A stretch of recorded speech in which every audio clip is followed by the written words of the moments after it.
Welcome to this podcast is making me thirsty, the number one destination for Seinfeld fans. This is episode 107. Today's guest is an actor, musician, singer, director, and producer. He has written and produced 2 albums. You know him from Terminator, the Sarah Conor Chronicles, Heroes, and Backstorm.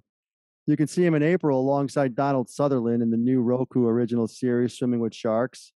And of course, he was in 2 Seinfeld episodes, most notably as Bobby in the season 7 episode, The Wink. Please welcome Thomas Dekker. Thomas, thanks for joining. Thank you for having me. Thomas, welcome to the show. You are our youngest guest. So take us back. February of 94, The Stand-In, a classic season 5 episode. Obviously, you played Porter or the son, but tell us a little bit. I mean, you were, 6 years old at that point? Tell us a little bit of how the role came about. I know you're doing some work with Young and the Restless, but how did the Seinfeld opportunity come about? If my fractured memory serves me accurately, I believe that the stand-in episode was my 3rd or 4th job ever. And I think I wasn't even 6. I think I might have still been 5 at that point. Wow. And we had just moved to LA from my hometown of Vegas. And yeah, Young and the Restless was like my first gig that I just sort of fell into. It was an odd thing. And then I think it was The Nanny, and then the pilot of VR, and then Seinfeld. And at that time, I didn't know what Seinfeld was the first time. By the second time, I most definitely did, and my whole family were crazy about it. But the first time, I have flashes of being on set on the first one, but the audition, I don't really recall. The second audition, again, I do, but that's another. Oh, interesting. So they did have you audition for The Wink after you had already been on in the season 5. Okay, so take us through that, the audition for The Wink. Well, so by the time The Wink came along, I'd worked a lot more, and like I said, knew the show really well. My whole family and I, and I mean, I'm still obsessed with Seinfeld. That's what's so crazy to have been on this thing that, of course, I have a personal obsession with at the same time. But I just remember I think I went straight to a callback because I'd already done an episode. So I don't think I had to do the kind of preliminary first roundup. But Jerry was there, Larry was there, and the casting director, whose name I don't recall, was there. Okay, there you go. and I just remember going in and, as a little kid, I took every audition I did very seriously and really, went in very prepared. And I think my mom at that point was still very much kind of coaching me, right? Because I was only just barely 8, I think, when I did the second one. And I knew that it was comedy, and so it was all about the timing, and it was all about making this kid as like weak and feeble and pathetic and lovable and adorable as possible. I could tell that was the humor of the scene. So just went in and did that once, and then I think right away we found out I had it. And I was surprised to get it the second time because I thought, wow, there's no kids ever on this show. They're not going to hire the same one to play a different role, but they did. So. Yeah, it's interesting you bring it up. I think we've talked to so many guest stars and ones that have been on multiple episodes, but there's a loyalty there on this show that you can't really put your finger on. But I think it's just a comfort level, and it doesn't even matter. You can play 2 different characters as you did essentially. I guess tell us a little bit. We'll stay with The Wink. Like, obviously you had the audition. Well, did you? And you were 7, 8 years old, but did you hear back right away? Was there a nervousness because you knew the show when you were auditioning? I'm just curious what you remember at that kind of tender age. Oh yeah, I was very nervous and anytime it was something that I knew was not just great, but was a big deal, right? As a little kid, I knew, oh boy, you really got to nail this one. And like I said, I think my parents and I both thought, well, this probably won't happen because I'd already done it. And then I believe, again, my mom would probably have a crystal clear recollection of all of this, but I think it was a pretty quick turnaround because, shooting the following week and live audience and all of that, there wasn't much pregame time. And then it was a whole week of rehearsal. And I just remember being so excited to be on it for the second one. And the funny thing was even though I'd met Jerry and all of them, I'd met the whole cast the first time around and had the scene with Kramer first time around. Now it was like, I was fans of these really famous, important people. So it was very exciting. And yeah. Yeah. So, I mean, take us through that on the set. I mean, obviously you mentioned Kramer in the stand-in, Michael Richards, but your scenes with him in the Wink are unforgettable, obviously. Curious, you mentioned in front of the live audience, and that scene is so, relies heavily on pure acting. I'm assuming you guys weren't watching an actual TV screen. But could you hear the announcer? I'm curious as far as what he was saying about the baseball game, or were you just going off of strict acting on that as well? Because you and Kramer play off what the announcer's saying so well, with the inside the park home run and all that kind of stuff. That I remember distinctly. That was Larry David calling all of that out. Oh, that's great. And obviously then the voice was replaced later. But because we shot, I think because I was a little kid, they wanted to make sure they had what they needed in the can without the audience first, right? So we rehearsed, but we shot. I don't know if that's how they always did it or if it was specifically to me because I was young, but I know we shot without an audience before we then shot with the audience. And to be honest, I'm not sure what's in the episode, what that's from, whether that's from the live or not, but everything was very timed, very cued. Like I remember I had a cue of when to grab the card after it was on the word triple. I think he says that's a triple something for Martinez, and that was it. And you can see actually in the scene, I go to grab it earlier and then pull my hands away and then go back to it on my cue. There's a lot of little kid kind of things that I was trying to keep track of, and moving the cup. Michael Richards asked for a sip of my juice, and I moved the cup over without even looking at it. And that was a specific note. And you can also see on me, I am cracking up in that whole bit. Like if you look at my kind of out of focus profile, it's really, I'm having a hard time because Michael Richards was, to answer your kind of first part of your question, all my stuff was with him in that second episode, and he was so serious. And he was very nice. He was very polite to me, but he was really, I knew immediately in my young self, unlike the rest of the cast, he was the rest of the cast was obviously taking it seriously, but they were a bit looser, a bit more kind of playful, and he was so focused, and I was in awe of him. So then that made it really hard because he was making me laugh, but I was also really terrified to laugh because it was this really amazing presence. So. Yeah, that scene, I mean, it's sad that the poor kid is sick in the bed, but you can't help but just like have pure joy when watching that. Like you mentioned the cup, and then Kramer grabbing the cup and sipping from it. I mean, it's classic Kramer. So, I think we learned a lot of that about kind of the tone on the set was more serious and businesslike than other sitcoms. Like I know you worked on The Nanny. I know you were very young, but could you even at that? You mentioned you could tell Michael Richards was really serious. Was it like that on The Nanny, or even your first time at Seinfeld, or are those two kind of too early to remember? No, I remember I did a lot of live audience stuff as a kid. I did a lot of those 90s sitcoms, and none of them felt like Seinfeld. Seinfeld was, even in my young self, I just could tell that it was a bit more, I guess, intellectual as an environment than anywhere else I felt. Everywhere else felt like everyone was trying really hard to be funny and trying really hard to kind of perform and please the network who might be watching this rehearsal. And if they didn't like it, we'll change every line to please them, and all that kind of bullshit, right? And on Seinfeld, it felt like everyone was being very careful, very precise, but confident and assured of their choices. And because I remember there was a table read, and that was really wild because I was part of that. And to see everyone do the whole episode at the table, right, was really kind of mind blowing. Now, this is when you were 5 or 6. Could you even read at that point? No, the second one for the one. Oh, all right. You're about yes. For the one. So watching that table read, so you're hearing the whole show, right? Yeah. As a kid, are you getting the humor, the jokes, or is anything there? I'm trying to think if that episode had a couple of things that might have been a bit, adultish, but I'm just curious, were you in on it, or you could just tell from a kid point of view, this is funny because they're all laughing and this is the sense I'm getting, and that's. I don't know.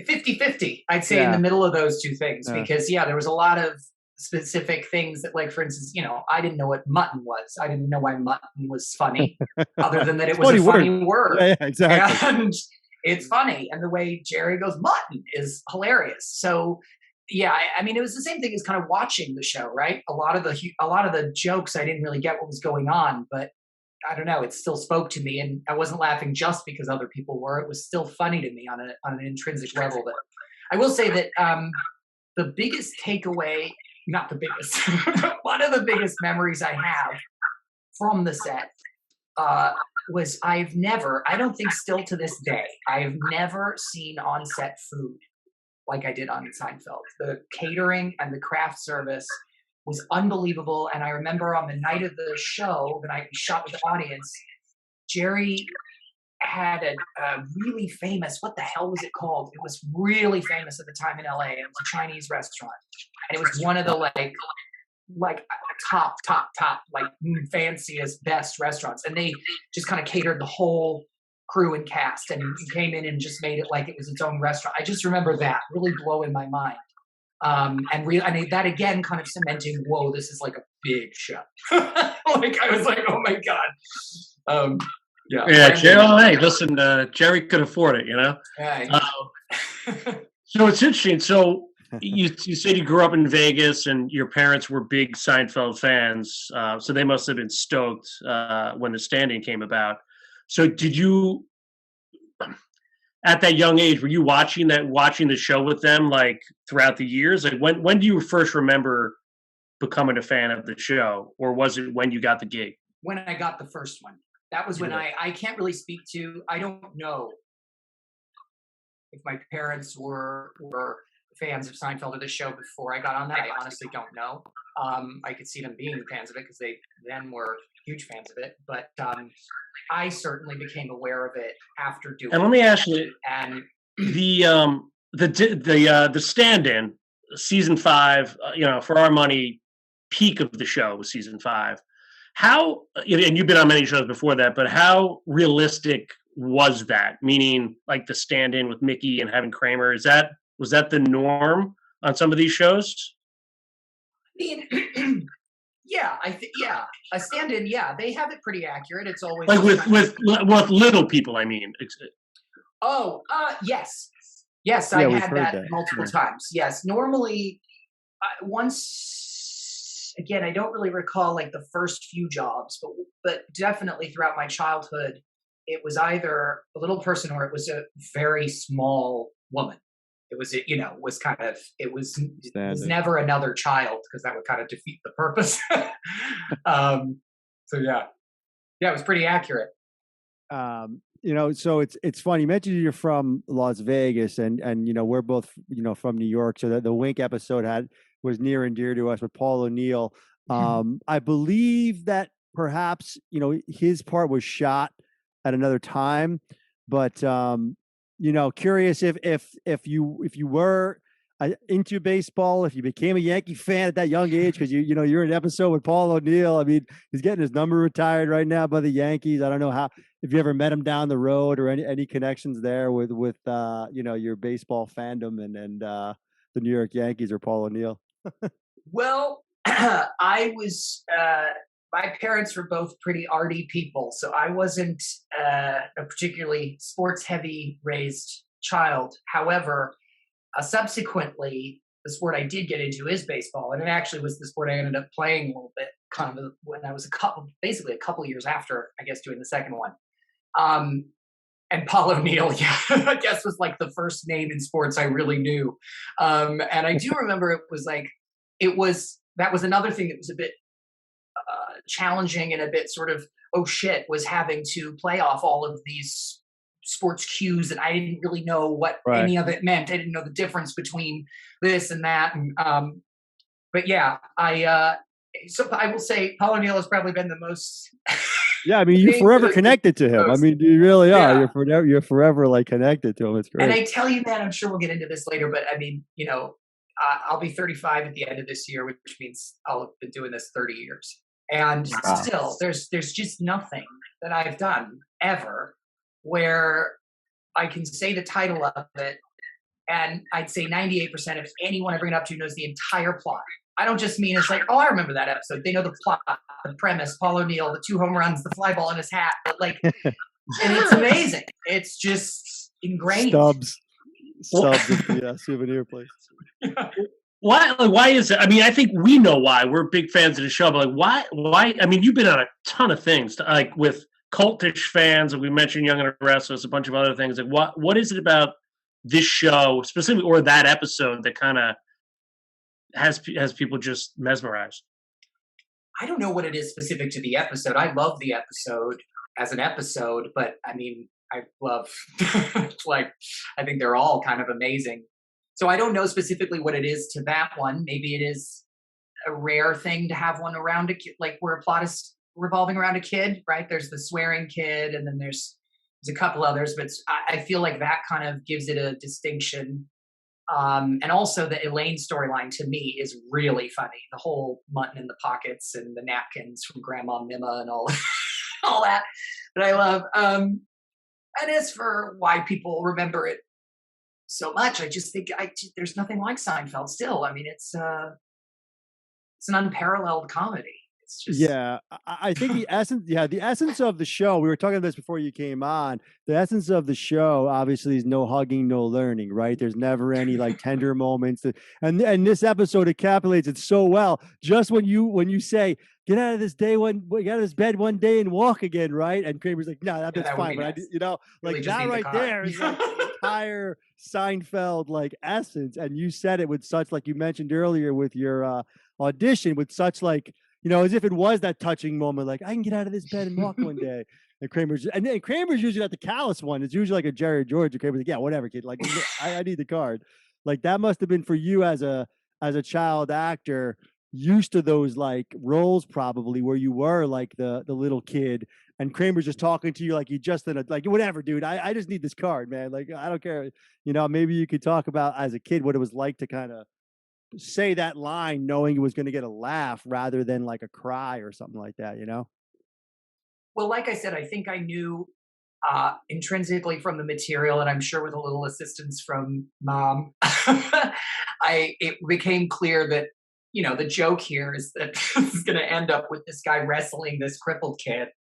And so I got to make this crippled kid as like Hallmark as possible, because I even at that age, I knew that was the funny clash. And I think that's why you can see me cracking up so much throughout it. I saw it recently, my scenes in it, and it's what I'm doing is like it's so over the top, like perfect angelic little child. And I'm sure you could even look at it and be like, what the hell is this kid doing? But I think that was probably why I got it, was just really leaning into that kind of overt, like, angelic nature to then be pulled apart by Kramer. I think yeah, and then you turn quick though with the you don't want to give him the card because he didn't hit it inside the Parker. Now all of a sudden you're the bad guy. Yeah, no, he's it's true, and yeah, even with you, so that, yeah, you can have that in a minute. Kramer kind of meets his match in Bobby in many ways. It's like, I always wonder, with so much into that episode, like you mentioned, like George had a kind of great storyline, Elaine, Jerry, obviously the mutton. Was there anything you remember that didn't make the cut? Like any scenes, like even like talking about the Paul O'Neill kind of catching the hat, was that kind of added after, or did some of those scenes get cut, if you recall? That I'm not sure. I know nothing of mine was cut because I would have been really upset. But I don't think so. But I don't know. I can't really speak to that. But I remember, I think the fly ball was in the script, at least from the get-go. For sure. And I think you kind of touched on it, why it was so memorable. And we talk about it a lot. I mean, how the cast kind of embraces the guest stars and lets them shine. I mean, to have a 7 or 8 year old shine was remarkable. Like that's how memorable your performance was. Like, I think back to those, like, mid to early 90s, maybe, little Forrest Gump. He's the only other guy I could think of besides you. I mean, it's just impressive. And that's why I think people are so memorable in the show, because because of the performance you put forward. So I just want to like tip my hat to you. Wow. And obviously, you know, your mother was on set with you, right? Is that what it sounds like? Yeah. So I guess, yeah, talk a little about that. Is she kind of working with the director and like helping out, or talk with Jerry? Like, give us a little sense of what's going on with your mom on set with Seinfeld. Yeah, so when you're a child actor, you have to have legally a parent on set at all times, or a legal guardian of some kind. But they certainly aren't allowed to really.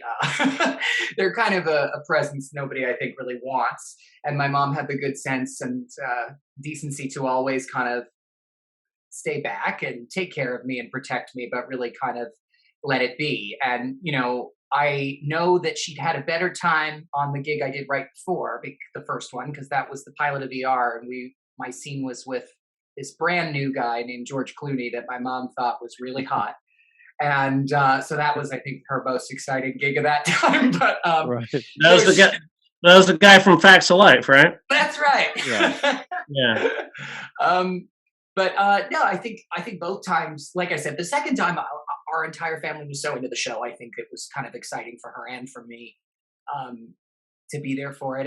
And I will say, you know, everybody was really, really good about me being a kid and to me being a kid. And, you know, I have lovely photos with every cast member from both episodes. And I will say this, I want to say when I was 21 or 22, I was at some fancy award event thing that I'd been invited to, and I saw Julia Louis-Dreyfus. And personally, for me, just as a fan of the show, Elaine is kind of she's kind of my ultimate love of the four.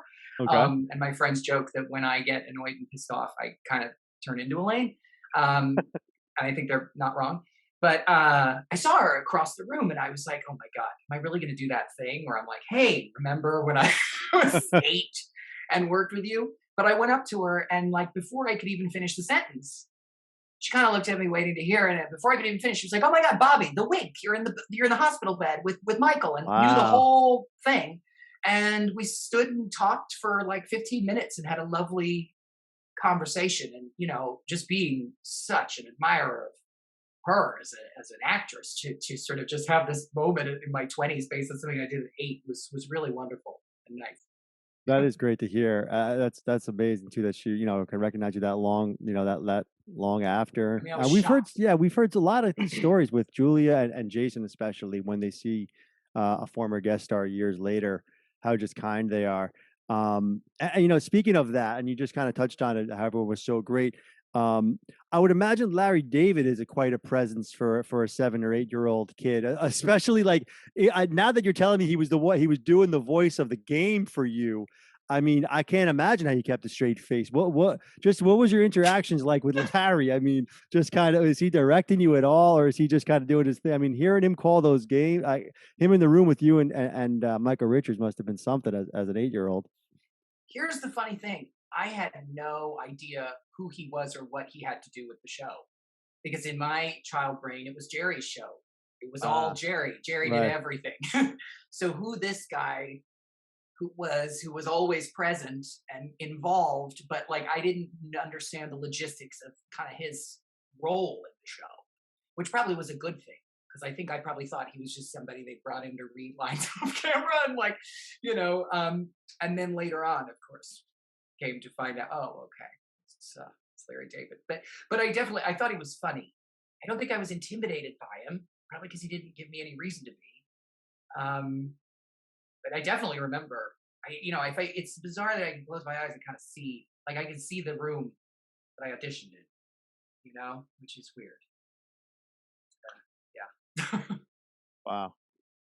And like you said, as an 8-year-old, I like maybe the nerves kind of weren't there. You were just kind of so young and impressionable, like you just stepped in with ease. It sounds like, even because you've done a ton of these already, right? These auditions across the board. Yeah.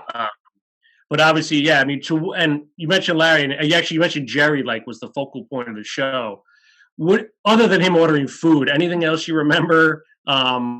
Just maybe as kind of I don't want to call him a father figure of the show, but kind of going around and helping people out, or what do you remember about Jerry during that time?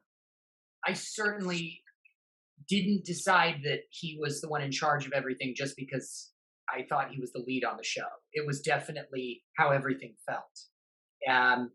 In a really great way, not in some sort of controlling way, but it was just, it was undeniable. You could feel it. It was Jerry's kind of universe, on the set. And even though he wasn't in my scenes in The Wink or the stand-up, that's actually weird that both my episodes are with Michael Richards. But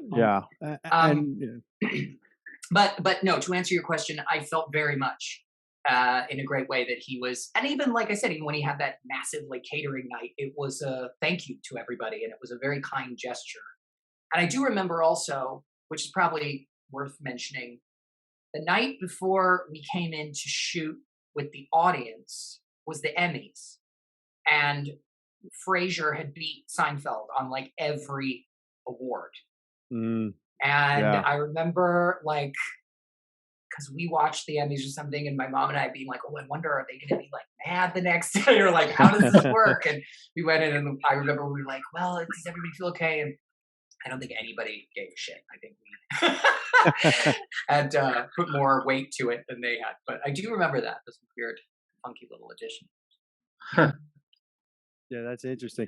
It's funny. You mentioned you kind of connect with Elaine and how your friends, joke about you acting like her when you're mad. At 35, you said you're 35. Is that right? You're 35. Be the end of this year. Yeah. So you were on the show, obviously, but as a child, and now you've said you definitely are a fan of the show. I'm curious, do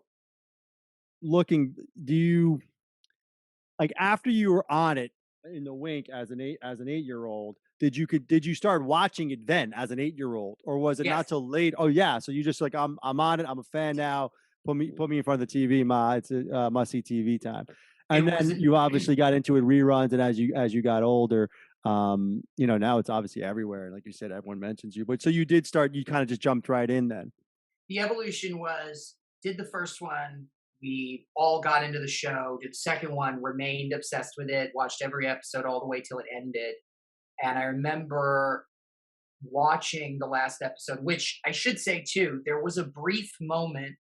I mean, again, this I think only came from my agent at the time, so who knows? But there was talk that Bobby was possibly going to be in the courtroom in the finale as one of the people that they screwed over. Now, I'm assuming they probably had a list of hundreds of guest stars, and then they kind of whittled them down to who was most crucial. So but I watched them. Though. Yeah, we could have. I totally should have brought you back, actually, now that we think of it. Because there wasn't a lot of Kramer stuff. What'd you say? There wasn't a lot of Kramer stuff in the finale for being the mean guy. They threw a lot of George stuff in, and that would be a great one. That's a perfect one. Robbed a thing from a crippled child would probably be great too. But I do remember when they aired the last one, and I can hear it now. NBC afterwards said, "Thank you, Seinfeld, for 9 great years," or something like that, or however many it was. And I remember I got teary. I was so sad that it was over. I was so bummed that there wasn't going to be more Seinfeld. And then I got DVDs. I got everything on DVD when I was 16, I think 16, 17, somewhere in there. I got the first 5 seasons once it was out. And that was kind of when my adult, full comprehension of the brilliance of the show period kind of came into play, and had a whole falling. All right, we'll put you on the spot. Top favorite 3 episodes. Top 3? Besides yours, yes. Well, the airport. Oh, nice. That's a good poll, man. That's a sleeper for me. That's a sleeper. That was a sleeper for him. Thomas, JFK. Yes. We had Michael Christopher Lawrence on. We had him on for that. Well, if you want to know which Elaine I turn into mad, it's her on that flight. That's Now we're getting somewhere. That makes sense. Okay. Airport, I'm trying to now not be so obvious. It's tough. I really, really do love the parking garage. I know it's such another good one. No, that's solid. You're pulling out some oldies. I like it. I'm loving it. And that's another good Elaine getting mad with the fish. And now now we understand. Okay. Go back to your dumbbells. We're all really impressed. And what's the other? Oh, my third favorite. Oh man. Elaine the Mannequin? Oh my God, that's a really good one too. I gotta say, this is a weird one. You guys are probably gonna be like, what? But I love, I can't remember if it's the red dot or the red spot, but it's a sweater, a cashmere sweater. It's our number 2 episode of all time. It's definitely Really? not a weird one. The red dot, are you kidding me, man? I believe we have a 2, right? Is it 2 or it's 1, 2 or 3? It's in our top 2. Oh man, I thought you guys were gonna be like, really? That one? No. Red dot's number 2 of all time. No. All right, you just became our greatest guest right now, dude. Yeah. Airport and red dot. You kidding me?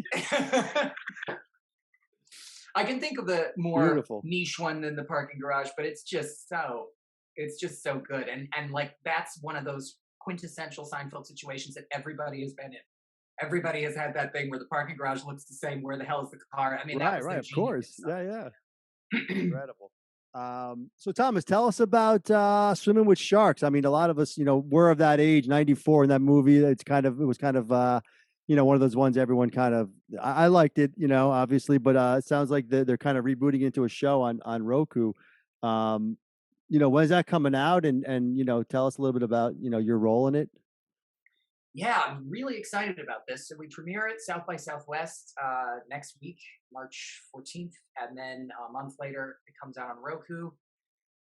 6 episodes. It's Diane Kruger plays the kind of Kevin Spacey-esque role, and Kiernan Shipka plays the spin on the assistant role, as you'll see. And I'm kind of a new creation who's not present in the movie, but I work at the film studio and sort of run the office, and then get very threatened by the presence of the new one who's trying to replace me. So, I haven't seen the show finished yet. I've seen big pieces of it.